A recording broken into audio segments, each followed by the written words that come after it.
Pemirsa ya diastun pandemi COVID-19 durung metilar, penertian tatkala pikeling Natal dahat ke Rati Becik. Ketujuan majeng 19 gereja Rengo Widangan dan Pasar Barat Denbar, ketudunang siut lungata tali personel. Inggian langkungan 19 rauh saking anggota Polri, miwa 700 saking baga sani mepaiketan.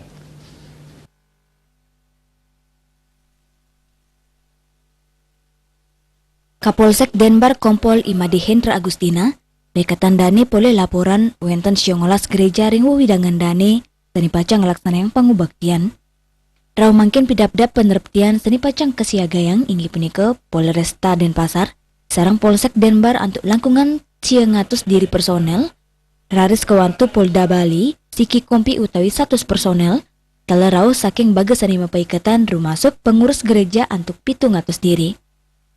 Kapolsek saking Ubud puniki mapangabdi, kerama mangdane nyarengan usaha penerptian Rengo Widangan suang-suang, rumasuk tatkala pikeling warsa anyar. Tani kebuatan talat inggi punika patut anut ring prokes sajeroning manggin keselamatan, miwa kerayuan samian nangge. Menurut Kompol Hendra, paikatan danis tateng laksana yang patroli untuk nyelehin pupulan krama, kewentanan warung angkringan ring sisin margi, rumah makan, kafe, untuk ngicen penguruhan majeng krama mangda anutin prokes, miwa samian pewara indeks gala operasional. Kertanegara Bali Pos Nguningayang.